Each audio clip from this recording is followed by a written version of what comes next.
You've just entered the law offices of Quibble, Squabble, and Bicker. If you've come for actual legal advice, you need to turn right around, honey. You need to get out of here, 'cause you ain't gonna get none of that. They quibble, and they squabble, and they bicker. But if you want to hear meaningless opinions, this is the right place. They got plenty of that. Stuff that makes no sense at all. They go off on tangents. It's crazy talk. If that's your thing, keep listening. They'll keep talking.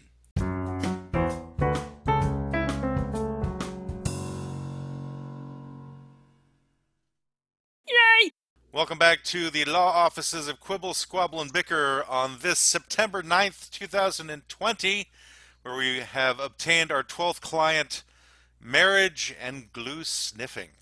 Essentially, the main point of this topic is really to get into the concept of marriage and its worth, and how it kind of began and has continued through the eons, and how it could potentially result in glue sniffing and certain people if they're not handling it well, or if it makes them actually have a better marriage if they're glue sniffing together. I mean, what's the old saying? Those that sniff glue together stay together. Like glue, stick together like glue. Right. When they're Yeah, not I going. think it's That more old a saying. metaphor of sniffing the glue that binds a relationship together. Okay. We didn't even think of that, how it all ties together when we came up with the client. I think it's like, well, it becomes what kind of glue is the best for keeping your marriage together, though. Right. Is it Elmer's? Is it Airplane modeling glue. Yeah, modeling Airplane glue is the glue. best. It might be the glue that they use to stick PVC pipe together. Is it true that maybe it's something that for a lot of people seems like a great idea at the time, but there's a lot of regrets later on down the road? So it's for some people. Well, Half the yeah, I mean, marriages. obviously, in the United States, we've gotten to the point where over 50% of marriages end in divorce. The question is, how many new marriages, like say the first marriage is like the trial period where they're learning whether they like the concept or not, but then the second marriage they stick it out, The statistics are because some of my clients are actual lawyers and mostly in family law. Yeah. It gets worse as it goes on. The first marriage is 50%. Second marriage is like 60, 70. Third marriage, I don't know, they kill each other. Fourth marriage, They're huffing glue. Yeah, they're huffing. So the first marriage is your best shot. The second marriage generally doesn't work out. That makes sense because statistic. they weren't that good at marriage in the first place, and so like they're not going to get better at it. I don't know. Maybe they could get better at it, but maybe it's more disposable the second time around. In other words, the first one was supposed to be for life, and then you learn through the immediate heartbreak and hell that you may have gone through that, all right, well, I guess it's not for life. So the next one is, we'll see how it goes. Yeah. Roll the dice again. Let's see. And the third one is the sniffing glue one. That's the sniffing glue marriages, but third. But it's like in our day and age, do we need marriage? Is it still something that's important? I mean, it was originally created, I think, to ensure that you had two people together to take care of the children who are necessary for keeping everybody alive at some point too. Because eventually they would get older and take care of their parents who didn't have a community or social services to help them. All you had was your immediate family members to keep you going through it. So understandable. I kind of feel like that's kind of the society we're heading towards right now. You think we're heading back to prehistoric periods? I'm saying I'm glad I have 4 kids, and I'm sort of grooming each one of their careers so that at a certain point I'm going to go, hey, I took care of you, now it's your turn. So is this like a Gen X thing, or is this something that other generations would be planning for as well? You think it's just more of our I think they've always done that. People had kids. That was part of it. Like, I want someone to look after me when I'm old. Yeah. It's nice to have kids. Well, Greg, as the non-married person in the group, was there a deliberate choice of yours to not get married and just sniff glue all the time? Or was it just to not get married? Yeah, I heard the song Sniffing Glue. And no, I never wanted to get married. But luckily for me, not many women were really trying to change my opinion about it. So it was quite easy to stay unmarried. I'm not much of a catch, if you will.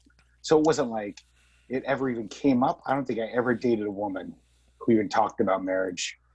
You know, having Seriously, ever. having been to Walmart, I would say that anybody could be somebody's catch. I Yeah, guess. I was gonna say, Greg. I think you're selling yourself a little short. A lot short, Um, actually. a lot. There's no with I don't know. With a lot of women, they marry people that are terrible. They Yeah. do. And Way I'm worse worse than than the I them, other. would. I bet apparently. you were never like a wife beater or an abuser. I was never given the chance, Matt. All I wanted was an opportunity. I never had a wife. You wanted I an don't know. opportunity to beat on a wife. I might have been a great wife beater, but I just don't know. I never Did had you at that. least try on the shirt to see if it fit you? Yeah. I've never worn one of those shirts because I always had man boobs and they look very unflattering in that. Oh no no But no no! That's when they're at their best. That's when they I know really truly realize, like a wife beater on some well worked out 24-year-old boy. looks Put great. a, no, put a wife beater on some dude. It's got a chicken wing stain and the man boobs, and then the sweat right here. Nah, that's what you're looking for. And that's who hangs out at Walmart that you're talking about. Yeah, Those are the And guys at is it Walmart. like the plain white T-shirt wife beater, or is it like the ribbed one, like thermal underwear type of wife oh beater? no, Do you we're use? going. We got to go straight thermal No. underwear tank top, Yeah. which is But I generally supposed to be skin tight. It should be the ribbed tank top because you wear it under a shirt primarily to hide your nipples if you're wearing a white dress shirt. That's the only time I ever wore one. I think Greg ah, is fine with showing his nipples. yeah. That could be. Yeah, I think he I wouldn't have have a no problem. shame about sharing my grotesque body with the world because it's comfortable. So, But I so, mean, but you never had the getting back opportunity to use the shirt in the yeah, in appropriate that way, moment. yeah, Okay. like it's necessary. You need that uniform. It's like, hold on a second. Hold on, honey. I got to get my shirt on before I beat you. Anyway, and by Oh, the this way, is. anybody listening, this is not something we advocate in any stretch of the imagination. We are joking But about we it. are We joking about understand this that horrible domestic abuse topic, is a horrible thing. It's and very we're serious, joking and none of about us it. would do something like that intentionally. Anyway, No, but we are joking unfortunately, about Intentionally. it because we're terrible Whoa, people. whoa, we got to talk about intentional. glad Yes, somebody So, caught that. That was a little throwing. I gave you the benefit of the doubt and pretended I didn't hear it. Anyway, so Greg, you never got married because so, you said that no Yeah, so woman would want, or did you try to even ask a no, woman to no, marry I you? never wanted to. Like I said, I never wanted to get married, and Why, just what are your fortuitously, reasons? What are your reasons for not ever asking a woman to marry you? I hate to say it's I had really good parents. Um, That's just something they they were hate to say. Yeah. they were very no. I mean, that was the rest of the part I hate to say, Oh, but I had a very domineering mother and a very passive father. Because I'm a male, I identify with my father. So I literally thought getting married means you never get to do what you want ever again in your life.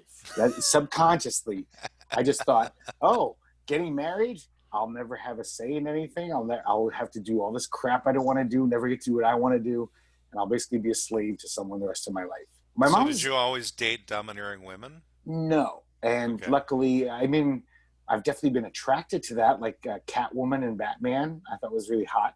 So in you fiction, I think dated that's sexy. Catwoman? No, I say I find her attractive, but Oh, But Benny maybe he Gately? did date her I wish God, after a good Julie night of sniffing Newmar, glue. and I'm talking about Julie Newmar, of course, and What, not Eartha Kitt? but she was pretty hot. But Julie Newmar, man, ooh, But not God. Halle Berry, not Michelle Oh, Pfeiffer. I'm a Oh, Halle Halle Berry's Berry pretty good cat too. girl. No, See, she was pretty beautiful in that. But I just yeah, I just never wanted to. I'm also pretty selfish. I think I like being alone, and I've dated women for years and lived with them. You know, almost getting a little test run for what marriage is like, living with someone, and I'm just too selfish. I just always want to do what I want to do whenever I want to do it. so And how long was the longest you cohabitated with a female? about almost 3 years, I think it was 2 to Wow. 3 years, something like that. That's Yeah, that's not a twice. short amount of time. And Yeah, what age were you at that time? 30. One was like late 30s. One was maybe early 40s, somewhere around there. So when you hit like It, the 2 year mark, aren't you start kind of being interested in the idea of being married? Were they bringing it? Were they mm, broaching it all with you at that I point? think our relationships were already crumbling at that point. Oh, okay. But we lived together, and it was the kind of relationship where we really liked each other. It just, that it wasn't like we fought all the time or we started hating each other. We ended up being really good friends. It just, we realized we weren't in love with each other, like passionate love anymore. So one of my girlfriends and me, we broke up and still lived in the same house for a couple months before she moved to where she was moving. So And it was fine. what were her worst habits that made you like, oh, I could never marry None. her? She was amazing. She was a great girlfriend. I still adore her. I still am friends with her. And she was actually a great roommate. She liked her alone time. It wasn't like she was bothering me all the time, like, hey, do this with me.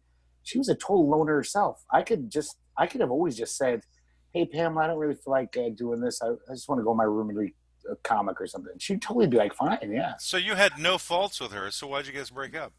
Right. That happens sometimes. I don't know. You No, fall out of no, No, no, fall no, out of, no. Dude, If that you sounds fantastic. you never If fall I out of pull- love. I tell the woman in my life, you know what? I'm just gonna go in my room and read a comic book. I don't know what you're doing, and she went, yeah, that's cool. That's awesome. I That think doesn't you missed happen out with on you? what you had. That doesn't happen with you. She'll well, be like, but you said you really, really love this woman, though. I You do, but you, it wasn't that. I guess, and I was the kind of emotional cripple. I don't think I was capable of really loving someone at that point. uh-huh. I don't think until my mid 40s I finally figured out, oh, this is what love is supposed to feel like. Oh, I What don't know if love is anything really. I know it's crazy. That's why was I'm there? asexual. I was gonna say, It's was it a nuts. lack of sexual attraction? I mean, was it like Not the at two? first, but I don't know if you guys have ever been with people where you kind of just stop having sex because it just gets cool. We're Even married, though we Greg. still, oh yeah, you guys know, all my married friends know. There are lulls here and there. Yeah. I know, but we were only together for like a year or two, and it already started getting like, whatever. I'm gonna just go to sleep tonight, honey. Like, but I mean, So you didn't even want to go through the motions anymore? it just became, I don't know why that happens. That's what really was one of the things that made me really get down on just romance. How it just dies like that, and you don't even know why. It's just such a sad thing. Like, I love this person. They're great. They're attractive. I still think they're beautiful. Uh-huh. And yet, why? Because now that we're living together, why is it all boring now? And we're just like, Well, did you try anything to make it more exciting? I didn't. Did you, I wear didn't. like an Antifa outfit and she was dressed up like a cop or something? We didn't have Antifa back then, Matt. That's a new terrorist group that has just infiltrated America in the past few years. Oh, okay. Well, I thought maybe that would be something. We had Al Qaeda back then. I could have been an Al Qaeda, and she could have been a soldier in the American Army. It could have been hot. Okay, but you just never tried it, though. No, yeah. It's okay. Never. I never would have either. I don't do dress up whatsoever. I don't do anything. Was it mostly one of these things where no one knew when to initiate it, and so that it just became awkward? Like you'd have needs, and then you didn't want to impose on her, or maybe she did, and you were reading a comic book, and then it just got awkward like that. I think that's what happens in relationships when the sex dies down. There's just always some reason. Oh, I didn't think you wanted to. I don't want to bother you. Like, it's somehow those reasons come up when you're really hot for someone. Those reasons never come up because they're not there. Both of you are attracted to each other, and you want to tear each other's clothes off most of the time. So you're expecting like a long-term relationship is supposed to be like that. It would be decades. Nice. It would be nice. I'm not saying this decades of hot passion every day. Wouldn't the world be nice though? Where no work gets done at all. All you're doing is you're just humping like no. That's all you'd be doing is dealing with all the time. The after effects of ultimate passion, which is like rashes and rug burns, and you're maybe having sex a little rougher than I'm used to. Things being tossed off the kitchen table. Scratch marks on your back. And it's like you would never clean up the house because all you're doing is having sex. Is that like the concept of marriage that you were expecting, Greg? I think maybe your expectations might have been a little too high for marriage. Well, like I'm saying, that's just one aspect of things that's a little sad to me about staying together with someone. But really, it's just that I like being alone. I like not having to answer to anyone. But if she And felt the same way, right? If she I felt the still same way had that you to, did, there were still things that sometimes she wants to do something. And I'm like, it still happened where even though there were little things, uh, I'm just that selfish. so I'm just, basically what you're saying is autonomy for you is much more important than security of having somebody there with you that you yeah, really because I like. have a tiny heart and I don't really care. I like being alone.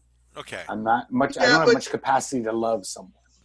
but your girlfriend, your wife, whomever, is always going to have some idea that let's go do a picnic or let's visit my parents, or they're always going to have kind of off the wall dumb ideas. And Visit their parents. That's Dumb off the ideas. wall. What a Picnics. How stupid stupid. idea. I'm Picnic, just you crazy person. What kind of I'm just halfway? I'm just being honest. And and I as just like that somebody, you think a picnic is an off the wall idea. it kind of It's is. crazy. I mean, in Florida, let's be honest. Who wants to picnic in Florida? I But my don't know. point is that there's always, whether it's picnics or visiting the parents or whatever, crafting, or let's go to one of those places where we get drunk and paint a picture together. Whatever. There's going to be something that she wants to do that you are like, this sounds terrible. A long-term relationship is really boiling down to which of those things are you going to object to and say no, knowing that there's going to be some blowback, and which of those things are you just going to suck it up and go, all right, I guess we're going to go get drunk and paint something. That I can accept that. Well, that There'll be makes you go, blowback. so what are the benefits then of going along with those off the wall ideas that you don't want to do? What makes marriage positive for you enough to put up with that lack of autonomy, that lack of wanting to do those uninteresting things? Um, having been married for 29 years as of about a month ago now. Oh, happy Um, anniversary. thanks. Sure. Um, you know, if you can work it out, and it does take work, it's not easy. If you can work it out, your significant other, whether that's your wife or whatever, because we can talk about whether the institution and signing documents of marriage is important, but whatever, the person that you're sharing your life with, that you may or may not have kids with, becomes your best friend. And like many best friends, you don't agree on everything, but you agree on the important stuff. And it's nice to have somebody in a relationship, somebody that you can kind of always count on, somebody that no matter how weird your shit got or how whatever bad day you were having, you have somebody you can go and talk to, and you know that they actually give a shit about what you're going through. That's not always true with friends, you know what I mean? It's like somebody calls you up and they're like, oh, I had a bad day, and you're like, I got other shit to do. The thing about a long-term relationship, Talk to your therapist. yeah, the thing about a long-term relationship is you have that agreement, and you have that from her, and she has that from you. You dump on her to some degree about whatever the bad day at the office or, whatever the hell it is, and, she comes to you and she's got some controversy of her own, and you may think this is dumb, but you know what? Like as a currency, you know what? She's going to have to listen to my dumb shit at some point. So I'm going to listen to this dumb shit and pretend to care. And because I know that at a certain point, she's going to listen to my dumb shit and pretend to care. And that's what makes it work. Holly, if you are listening, he cares about everything that you say. Oh, she does know that. But she also, if she was listening, and she may be, I don't know because I'm loud, she knows that that's true. She knows that I come home and tell her some dumb stuff about whatever I went through, and she's like, okay. Yeah, that's really terrible what happened at the office. Brendan, I just wish that this was your vows. Honey, I'm going to listen to all your dumb shit. Just knowing that you'll listen to my dumb shit. You may now kiss the bride. I'm telling you, those would be honest vows. Yes, they would, I think.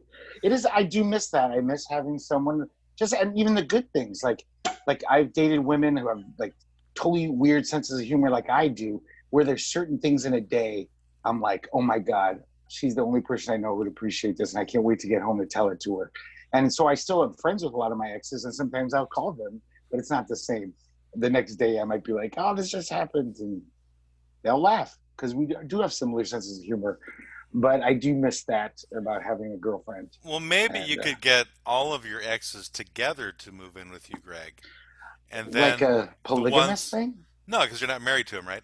So Okay. you could get all of them to live with you so that you could have those various different aspects that you prefer about them and just use them for that part, right? And then like a quiet room. So the ones that I don't like, if they're the aspects I don't like, then get in the room. I don't like that aspect about you. So you be quiet now. Yeah, man, I'm gonna run this by all my exes and see what I they think. think I should have thought of this I years want you to ago. actually do that, and we'll do an This is a episode great idea. on what actually was the result of this particular request. That would be a reality show for 5 seasons. That would be great. I really, really, from my experience with women and raising two daughters, a group of women in a room or in a house together, unless there's some God authority that dictates they do this, it's going to turn out bad. Are you gonna be that God authority? Mm-mm. You don't want to be that Are one. you drinking No, cough syrup, Brendan? What is that? That little tiny bottle you're drinking out of? He's in Florida. That's what they do. Cough syrup? He's It's getting it's crops. an energy drink. Oh, this is because we're boring him, Greg.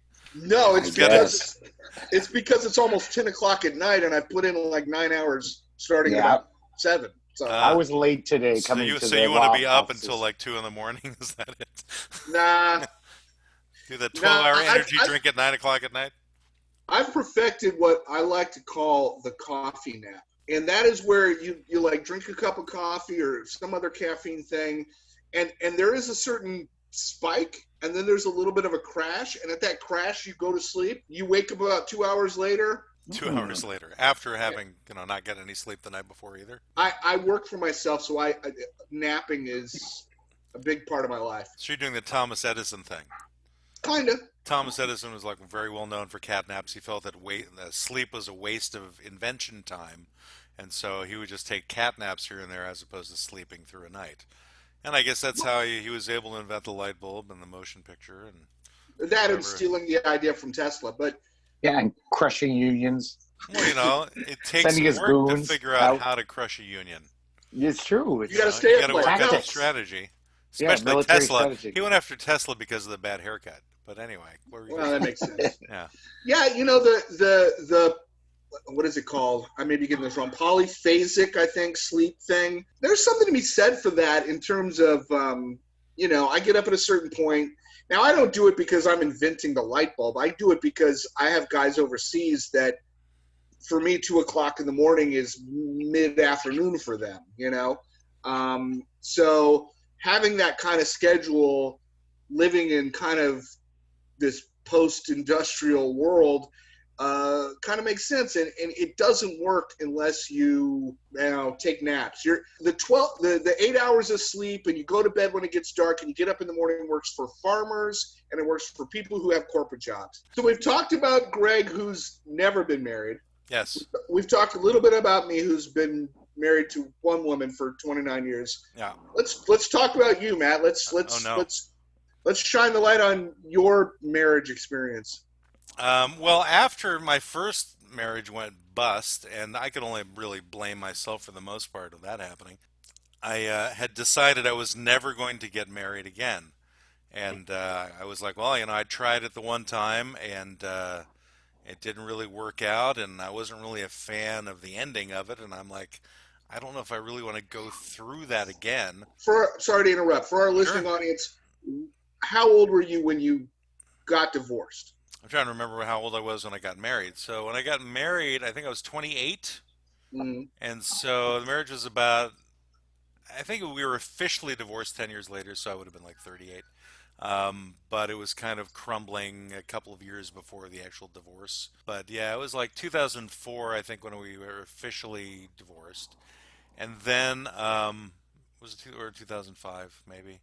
It was like the end of 2004, somewhere in 2005. We made when we had 3 kids together, and so I'd given her custody of the kids because I didn't want there to be a huge amount of animosity in that. And then she wanted to move cross country, and so I'm like, all right, well, I guess I'm moving cross country too. So we actually drove cross country together, in the throes of the divorce that was going to be happening.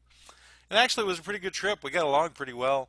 And we made some agreements, which was that once we were separated, that we would not say anything bad about each other to the kids or to other people, because we realized that that would probably keep us having a better relationship as we were going to have to raise the kids for the next 17 years, you know. And for the most part, I think I was pretty good about that. I can't say the same for her. I don't know if she said bad things about me to other people. I would imagine she might have, because she was the one who initiated the divorce and the one who For what wanted. it's worth, your wife never said a bad thing about you to me. Okay, well that's good. I mean, Nor to me. yes, because I don't think she knows who you are, Greg. No, that she's never said a bad word about you to me. Makes it quite easy. Anyway, and we still actually have a pretty good relationship in terms of communication. We still talk, every week or two. Matt, Um, can I just interrupt for a second? Could I sure. suggest that for the ratings of our show, it would be quite a scoop if Yeah. after all these years, if tonight you did say something bad about your wife, ex-wife, for the first time ever, and on air, imagine the ratings we get. I don't know that that would give us great ratings here in the middle of the broadcast, but the only thing is talking about where Brendan was talking about, the wife listening to the dumb shit you have to say. I did learn at a certain point that I would talk to her, and if she was doing something else, she would do a lot of nodding and ahhing. And so I used to test it out by then talking about something ridiculous to see if she was paying attention. And most of the time, she just didn't realize that I was making shit up. And so it was like it was definitely not listening to me at all. Hey, honey, I But it was rode a more, unicorn today. It was awesome. but it was more, yeah, something like that. It would have been that ridiculous, but it made it funny because she would realize it and then laugh about it. So, anyway, but for the most part, we probably, to be honest, we probably shouldn't have gotten married to begin with. Neither one of us, we actually didn't really date before we got married. It was one of those things where I pursued her, but she was actually across country. I knew her because we had a working relation before, and I was like thinking, who's somebody that if I was interested in getting married to, who would it be? I went, oh, I think I want to marry her. And so I basically talked her into it. And we didn't even actually date. I think we had like maybe one official date before we got married. And then the fact is that we were together for a long time. It was, like I said, about a decade, based upon that, which is as good as as many other people have, It's not. Yeah. It's you not. know, It's not bad. It's not bad at all. who So spent you, years together. yeah, you mentioned that she was the one that initiated the divorce. What, if you want to talk about it? I'm not saying You you want me have to to. talk about my horrible character flaws? Is that what you want me to talk Yes, I about? would actually. You could just lump it into, one big general thing. Yeah. I mean, 29 years of marriage, if I would be lying to both of you if I told you it was just smooth sailing and we were just like rainbows and unicorns the entire time. So I'm happy to talk about the flaws that have brought us close to that brink. But Well, I'm anyway, Can I assuming, guess? I'm assuming, because one person told me that my ex-wife had called me a narcissist at one point, which, certain character traits of mine definitely lend themselves to that. I can't disagree with that. But at the time when she said she wanted to get divorced, I actually thought our marriage was going well, and so obviously I was incredibly clueless, and perhaps I was like heavily narcissistic if I couldn't see bad things were happening, right? If I couldn't see that there was something bad going on in the relationship. interesting. Her So it took you by unhappiness. surprise completely. For the most part, I didn't know it was coming, Yeah. and Well, I was like, yeah. So I was kind of stunned for a few days, and I had to figure out a way to make it okay. And the way I made it okay was just thinking bad things about her and reasons why it That would always be okay helps. to be gone with her, because we did counseling, and that I think worked because it helped us actually get into better communication with each other. yeah. It didn't necessarily solve whatever it was she needed solved with me. I don't think there was anything I could do at that point once she made up her mind that could make her think that I could become a better person at all.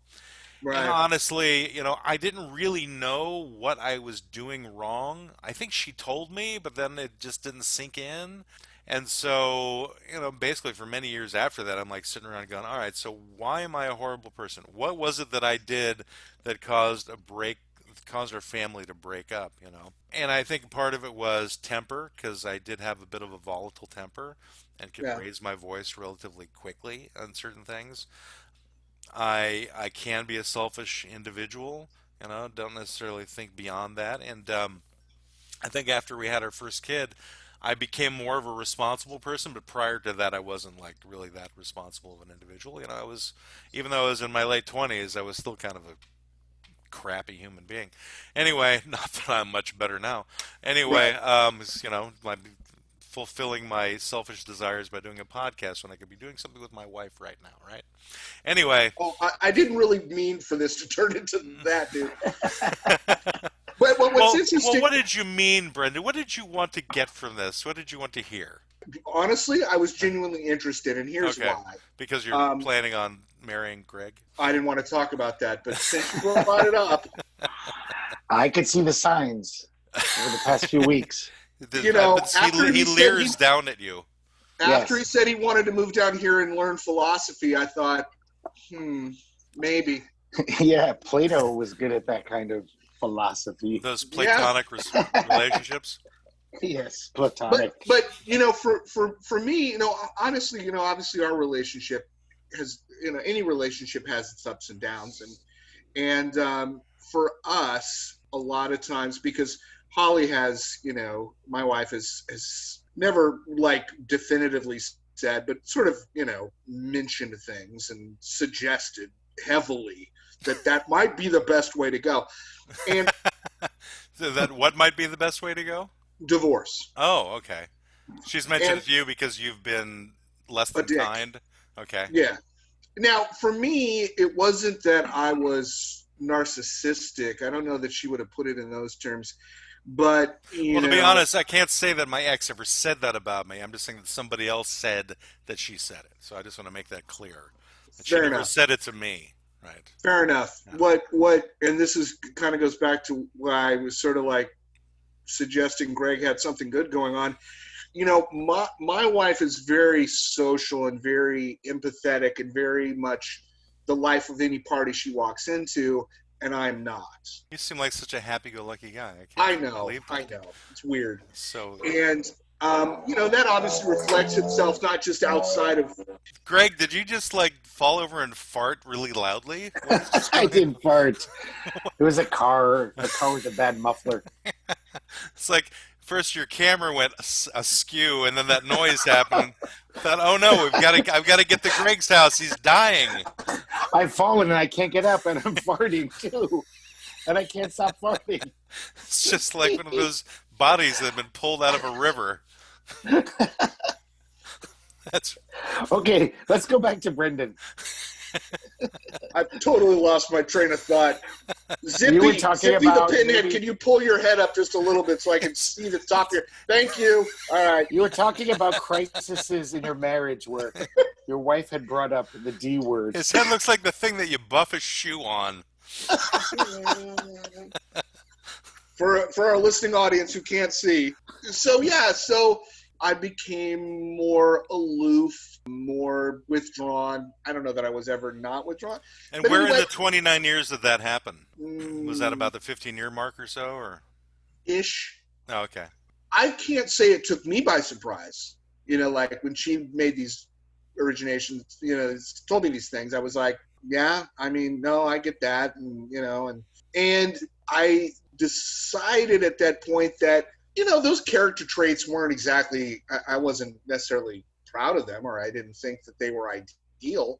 I didn't know how much of that I could change, how much a person can, how much of person's basic personality can change is obviously up for all kinds of debate, which would be a whole other show. But I tried, I tried to be more Mindful. effusive, mindful. I tried effusive. I want to say. Show us how you're effusive, Brendan. Well, like if, as an example, she would say, "Oh, I found this thing that whatever," and I would go, oh my God, that's amazing. I'm so glad you did it. As opposed to saying, all right, good, glad that happened. So basically, you traded Yeah. that statement with being insincere. So you Maybe see, we all have to that's- be a little insincere in a marriage or in a relationship. That's an excellent point, Matt. And I certainly struggled with how much is the dividing line between just being a complete phony and just being present and acknowledging something that someone you love. It's important to that person, and just acknowledging that. right there. I think there's a switch that has to be flipped in our minds, which makes us go, "I actually believe what I'm saying now." But I think we have to fake it for a while till we Yes, finally get to that point where we actually do believe it and we actually are sincere in our compliments. I think that more importantly, there's an observation of, from a software perspective, setting the default on I don't give a shit, whatever, to let me listen, and then I will be selective about what I think is great. Because I don't, every time every time my wife says something, I don't just go, oh my God, but being able to understand, oh, you know what? Rather than just have the checkbox on who gives a shit, let's take that checkbox off and go, oh no, this is actually important. If I really pay attention and listen, this is important. Or something else she says, I go, that's not that important. And sometimes we have those discussions because the thing she thought was important and I didn't, I reacted like, okay, cool. And that wasn't good. And so we'll have those discussions. But now we're having a rational discussion about some sort of scale of this is cool, or I think this is important and I don't think this is important. And we can have that and it becomes rational. And what were you going to say, Greg? Well, actually, that was kind of answering. So I was just going to clarify, so in a way that it worked. You have actually changed because of your wife's suggestions, if you will. You've actually no, now I listen to people maybe a little better and don't have my what did you say, my instant check off box that who gives a shit. That's a nice thing. That's a good character trait. And so I was also going to say that's one good thing also about living with someone for a long time, having a life partner, if you will, is I think it just keeps you normal. I'm all alone in the world. And sometimes I'm just I'm spinning off. I could spin off into some crazy direction, not have someone to check me at any given moment. I could start getting weirder and weirder, like some people do. I could Like get some older people and we weirder. know. And I wouldn't have a wife to be like, honey, come on. And I'd be like, oh yeah, you're right, hon. I'm getting a little obsessed about whatever crazy thing and it's almost, I'm not saying you're going crazy, but you also have someone just to help you remember the norms of human behavior and social interaction. You live with this person. Yeah, that brings me to my Continue. second wife, actually. Sorry to interrupt. I just No, I was pretty much done. I just want to confirm what you're saying, but that does bring me to my second wife in terms of having somebody else to help you. So the second wife comes along when I'm not considering marrying anybody. Actually, not even considering dating. It was kind of a fluke how we got to know each other. But, I decided that if I was going to be dating someone seriously, they need to know the bad things about me up front. So I started just using what I called my idiot filter whenever I did dating, which was to let people know my various different faults and flaws and things. And go, these are the positive things about me, and if you're willing to deal with those things, then okay, here we go. Well, she and I started dating. There's some issues that I have. Apparently, I'm mean to people, and often I don't realize that I am. I don't know that I'm saying mean things. It's because it's so quick. I do it so matter of fact, not even matter of factly. I do it as a knee-jerk reaction. Often it's like I'm just trying to be fast whenever I talk to people. I don't spend as much time as people deserve mulling over the words that come out of their mouths so they can give them a full responsive answer. If only you had this whatever. podcast back then, your potential dates could just listen to it and know all this. Yeah, I don't know if what's your life. They would definitely not want to meet my friends after listening to this podcast. Yes, that's true.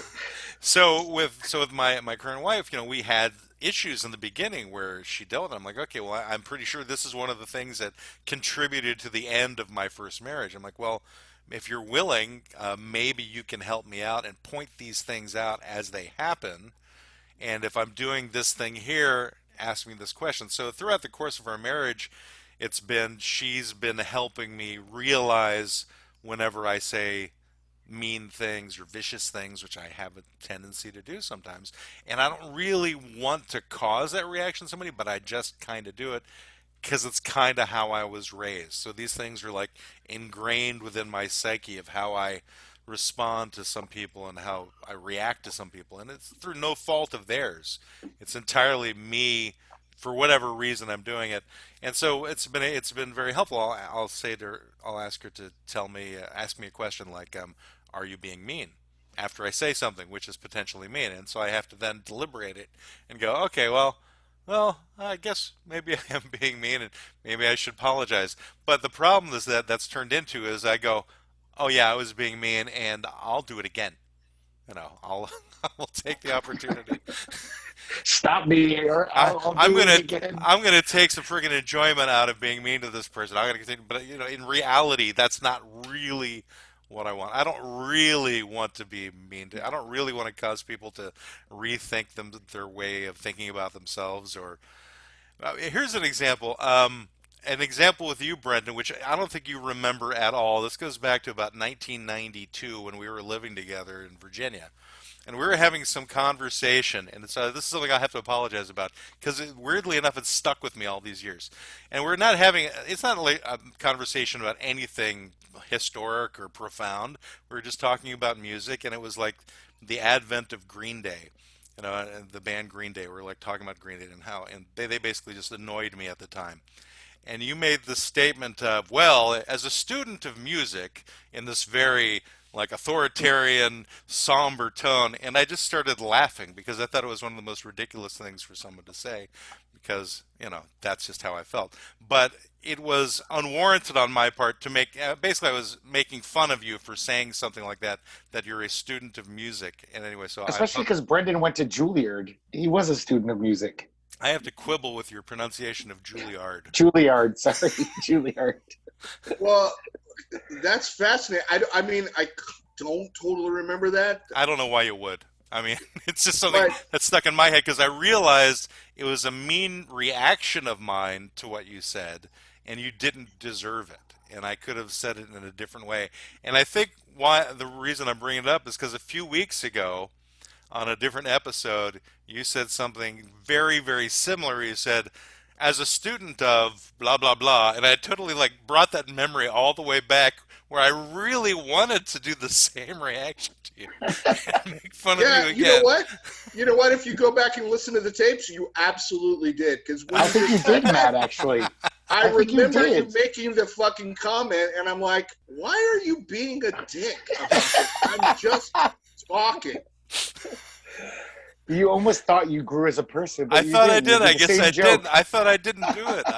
No, you did. I thought I wasn't just a dick about something else. No, you slightly different. You specifically made the joke about, you're a student of, it was film. You're a student of film, so that means film is teaching you something? No, you did. I don't remember which one it was, but you roll did. the tape. Well, I'm Matt. willing to believe him. I just think it's I think I did still grow. I wasn't as mean compared to what I did. He didn't laugh at you as long 30 years ago. Yeah, my character flaws, I gave this many more shits this time than I did the last time. I gotta say though, sometimes I'm cruel just for the sake of telling a joke. Where I used to be more of a joker and always trying to make people laugh, and sometimes jokes are semi on the cusp of being cruel. You gotta know your audience, and sometimes I go over just because I'm like, that's really funny. I'm gonna say it and just see what happens, where the chips fall. I think I'm a victim of that same I think you do motivation. That with me. Sometimes. Oh, not just you, Greg. Pretty much anyone in my sphere. Yeah. Or even somebody who's not even in my sphere. And it's not a sane rationale. It's not a good thing, yeah. No, it's not, because we should generally be polite and be nice to each other. And yeah, it's quote unquote funny at the time, but it's not really funny. So tying all this back in together, and again, I'm sorry, Brendan, for the 30 years ago one and the recent one, and since you don't care, then I'll just keep doing it. Anyway, Well, apologize for the one you're going to do in a month or two. You're probably going to do it again. I'll do apologies for the years to come. Here's the thing, Matt. This kind of ties it back to marriage. Not that we're married, but we you seem can to say be that. 30 You years. can say, I know. You can say that, and I can acknowledge that, but I know goddamn good and well you'll do it again. And what makes a relationship work, is knowing that and accepting that and going, you know what? He's acknowledged that that's a dick move, and he's trying to correct it. And if it happens again, you know. That's why there are shelters for battered women. Let's I think talk it's about also beating true. women for a second. What's that? What did you say, Brendan? He wants to talk about battered women for some reason. Those are women who work in bakeries. Yes. Beer battered wives. Right. Beer battered wives. Go ahead, Greg. I was going to say that, like, I also think what makes you and Matt be friends is deep down, you know, like, Matt really cares about you and thinks the world of you. So you know it is just Matt's goofing on you. Speak like for if you were a yourself, stranger, Greg. yeah, whatever. Put And just like your compliments in wife, my mouth, if you have bastard. if you have a decent relationship with your wife, maybe you could say a cruel joke to her. She'll know that, like, oh, that's just my hubby being silly, and she knows you love her and she knows you care. So you know, it's not the worst thing if you make a little sardonic comment here and there. Actually, it took her a while to Rib get her a used little. to my sense of humor in the early days because we're both from different environments. Like my first wife and I, she came from a very liberal, hippie, beatnik background, was raised like as a Buddhist, and I was raised in a Reform Jewish family, but my father was military, and I was a military brat, so I moved around all my life. So I had a more conservative upbringing, and so that's why before, when I said we probably shouldn't have been married to begin with, we probably should have dated and learned certain things about our own personal philosophies, where we would have gone, oh, in the long run, yeah, this probably was not going to work out well, considering my major character flaws. Now, in this particular marriage, it's the other way around. I'm the more liberal of the two in this particular marriage, but she is really, really, really tolerant of my foibles. I don't know why, but she is. And so It's because of her religion. she's gotten to be pretty is much my guinea notoriously pig. Tolerant. She's like the guinea pig for my verbal abuse, essentially, so that I can work my way through it. She's accepted a lot of it, which most sane people would not. They would just kick me to the curb as their first wife did. But she's been incredibly helpful to me in changing those aspects of my personality. Now, I was never physically abusive, but I have to admit that I can be verbally abusive, and it's not okay for that to happen. And again, I'm sure that I've gotten much better at it over the years. None of the listeners to the podcast would really understand what you're talking about right now, man. I think Greg's sister would understand it. The one, so let me ask you the a one question. who hates me. Yes. Just to clarify more from a point of whatever interest. So you divorced your first wife when you were whatever mid-late 30s, Right. and you were single for how long before you remarried? 5 years, 10 years? It wasn't 10. I got remarried in 2000. I think I got remarried 2010. So it would have been about 6 years. Yeah. 6 years. Okay. So I dated like 30 women in those 6 years. Yeah. The only reason I'm asking is, kind of out of morbid curiosity, because, when, things in my marriage would go kind of like, to the south or whatever. And I would go, oh, wow, if this really went down, I'd like play it out in my mind. What does this mean? Yeah. And I was of the same mind of you. It's like, because this would have been, let's call it, I would have been early 40s, early 40s when it kind of got really rocky. Uh-huh. And I started thinking, I will never marry again. I will not date. I don't care. I'm going to be Greg. I'm just going to go read comic books and play Dungeons and Dragons. I don't play Dungeons and Dragons. How dare you insinuate that? But I was just like, fuck it. I will just go live in by myself and do whatever I want to do and fuck women, and I'm done. I had a wife for X amount of years, and I had kids, and I did the whole dad thing, and I did the husband thing, and now I'm done. So it's interesting. I couldn't ever see myself, and the reason I asked this, Matt, is I couldn't ever see myself if that did happen. I couldn't visualize myself ever getting back to dating or any of that. Not to say that I wouldn't have, Yeah. but but but at the time when I was sort of tussling with it, I was like, no, Well, I liked being with women. I liked the dating part. That was kind of fun for me. It was the marriage part I really didn't want to experience again. And it really wasn't until my current wife, she was the one who really wanted to get married. And I gave her so many reasons not to marry me. And I was like, what's going on here? I'm like, doesn't she understand that I'm not right for her? Doesn't she understand that Is this that is why a you grew the beard? like is this a bad no, she likes beards. I'm like, don't you understand this is a bad choice for you? And we would have these things where she would have some character trait that I didn't like, and so I'd point it out because at the point I didn't care if somebody stayed or went. That was mainly my point of view in dating. I had like a 3 month lifespan for pretty much anybody I dated. They rarely lasted more than 3 months. Now the woman I dated just prior to my wife, we went out for a year, and that was just a stupid mistake because I should have known she was evil, and I didn't really realize it till the end. So, but that being the case, still, with my current wife, and she would change her behaviors that I didn't like, and I'm like, well, this is really freaking weird. I'm like, this is somebody who's actually changing the way they deal with things for me. That was highly unusual. And I was like, wow, I mean, like, guess she like digs me or something. I'm like, why? Why would she? These things didn't make any sense to me. And so, somewhere along the line, I remember just having these conversations where she was like interested in getting married. I'm like, I really have no desire to ever get married again, blah, blah, blah. And then one week I was just having this like minor epiphany, and I asked her, I said, let me ask you this question. Like, what do you think? What are you going to get out of being married? What makes this good for you? And she listed this, this, this, this, and this. I can't remember what they were.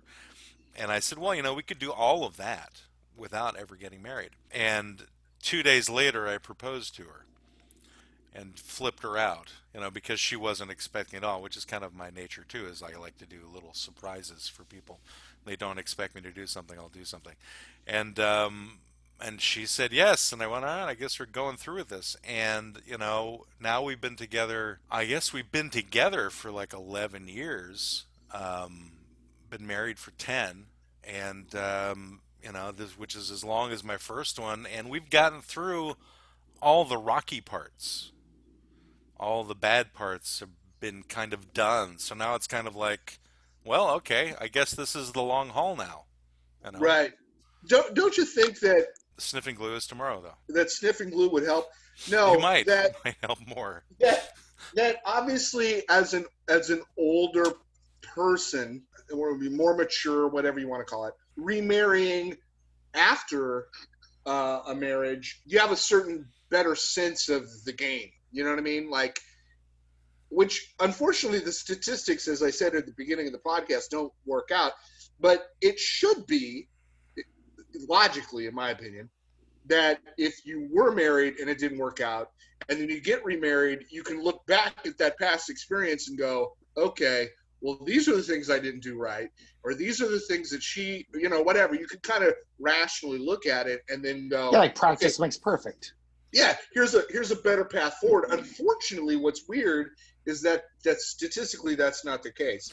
I think it's mainly because people are freaking different. I think everybody goes into a marriage, I think, with different expectations of the other person, like 90% of the time. Like one person's getting married for a different reason than the other person is getting married, and only those people really know what that reason is. And it's kind of like my philosophy that everybody's crazy to some degree or another. Everyone, I don't care who they are, they're nuts. And they've got some weird thought knocking around in their head that if it were finally to come out, a person would go, oh, that's what that person's like. Which so many people have experienced if they listen to this podcast about me, because Greg has certainly brought up plenty of those moments. But But everyone knew that about me from the get-go. It's not like, only you about seem you, kind of normal. you've brought up my comment. Oh, I things have. that I've But said. I'm also a weirdo, but I'm an obvious weirdo. I don't hide it. It's just like, yeah, this guy's a fucking weirdo. Yeah, it's expected from you. Whereas, Yeah, exactly. Me, you make your comments about how I'm the drunkest person that's not drunk. That's true.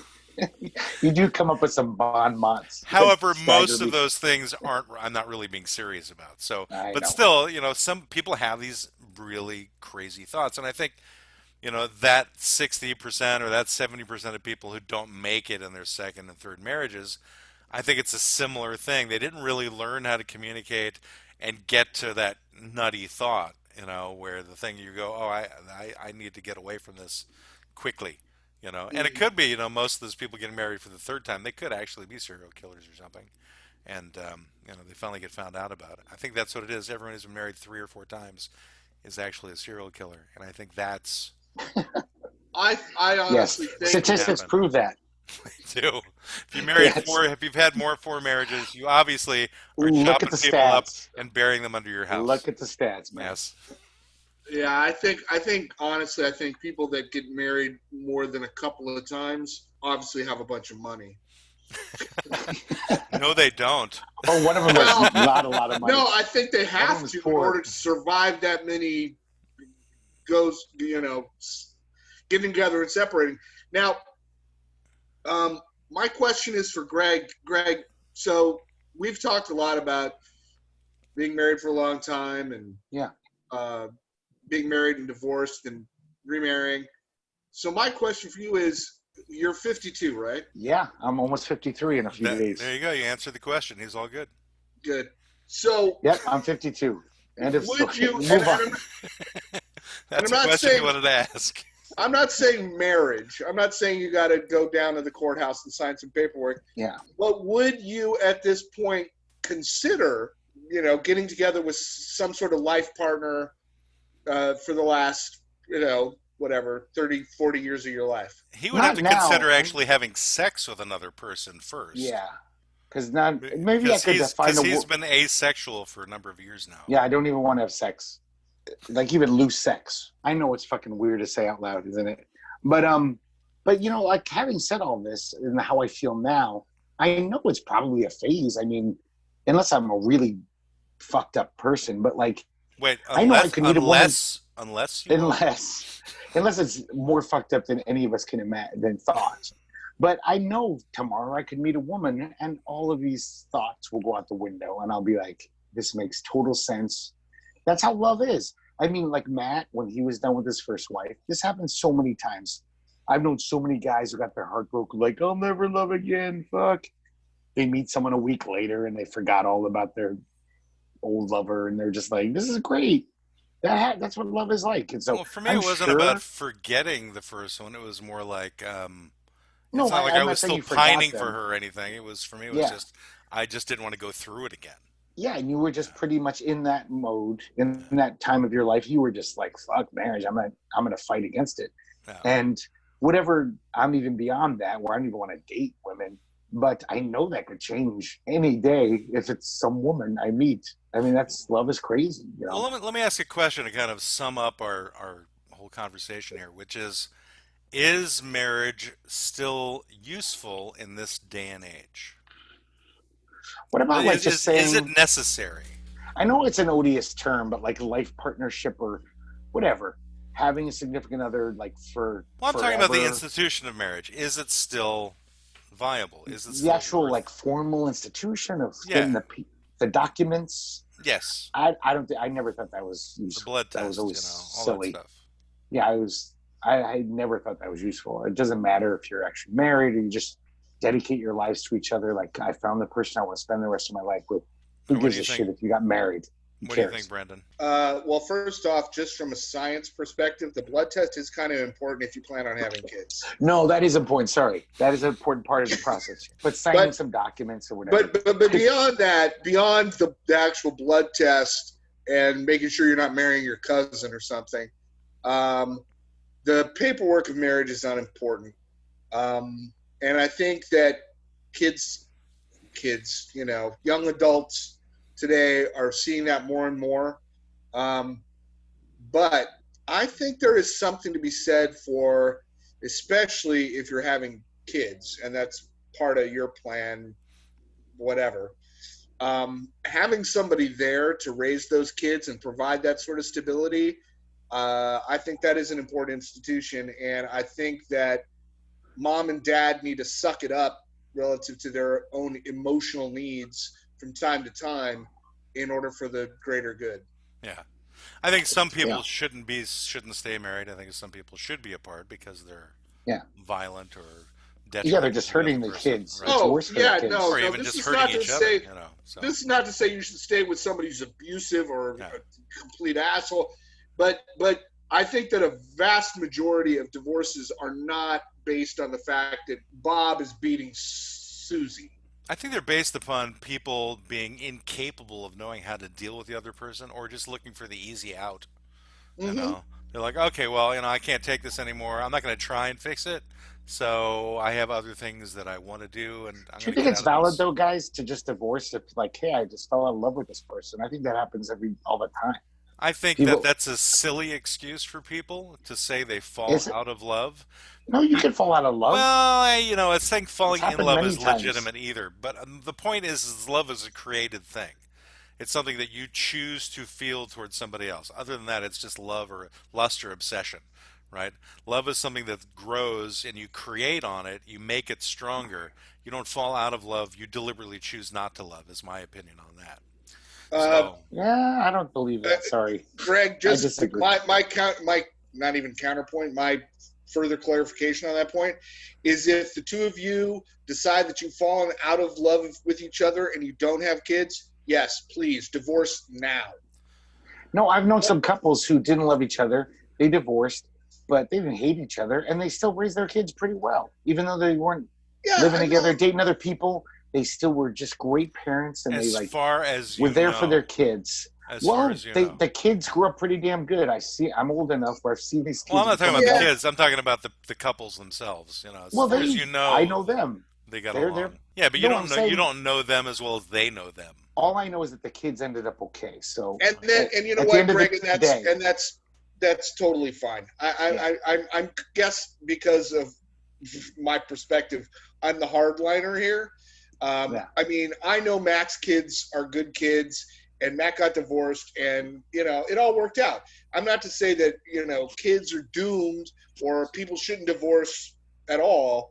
I'm just saying if you can work it out, you should try. If you can't, fine, and then be like Matt and his ex-wife, and be good friends and work together, and you can do that too. Yeah, I I wouldn't just say think we're that good friends. I'd say we're friendly. they're civil.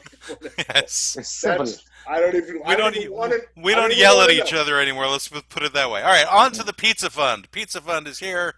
Wait, I want to Um, say one more thing all about right, go ahead, Greg. divorce.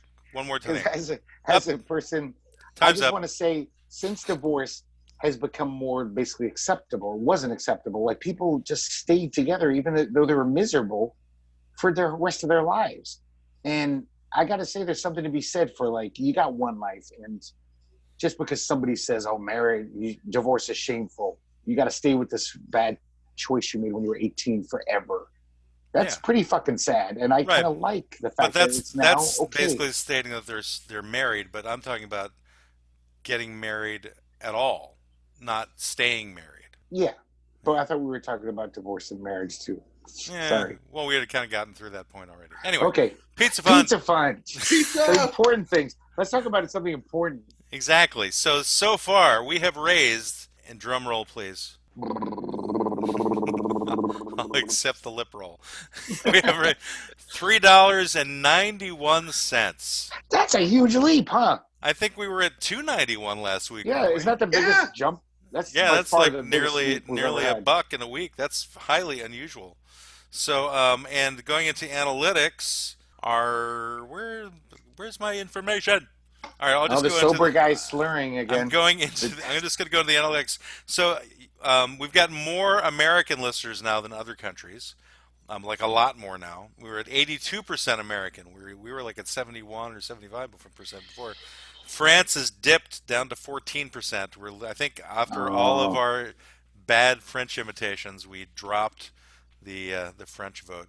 Still have 1% in Ireland. So that one person in Ireland, if it's an actual person, is listening.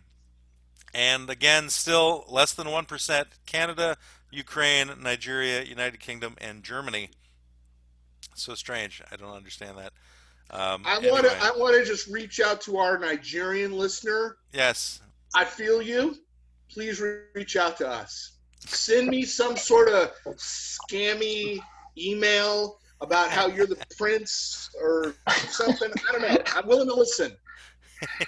And give you money. So our last episode, School Subjects on Trial, has gotten as many plays as the previous episode. It's gotten 32 plays in a week, whereas our 10th client, which is Diets and Their Bastard Children, has also gotten 32 plays. And the client before that, Vacations for Foe, has gotten 33. So our last week's one has gotten the best amount of play, I think, than all the episodes in their first week. So next week's topic will be school subjects. So return. Subjects The return. again. It The kind of Wrath goes of to Khan. it kind of goes to say that because we made like $1 Yeah. between now and then. Yeah, there's a huge spike in the statistic. I'll show you the 3-month jump if you guys can see the statistic at all. Oh, yeah. Yeah, so that So huge please spike was turn this in. past week.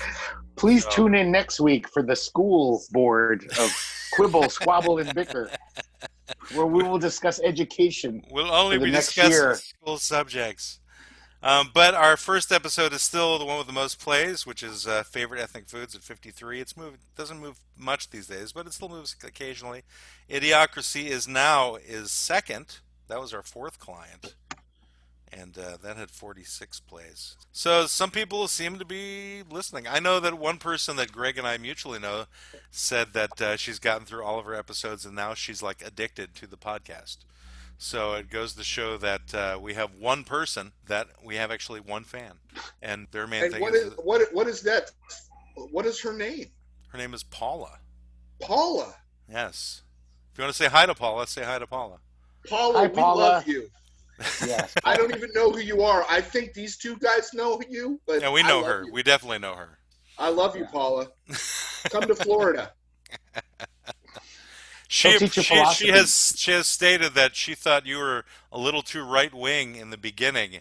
She was happy to see that you've kind of bent a little bit along the way. Well, given the audience, I am probably the most right-wing person here. But I guarantee you that in Florida, they're burning crosses in my front yard and calling me a leftist Antifa asshole. Believe me.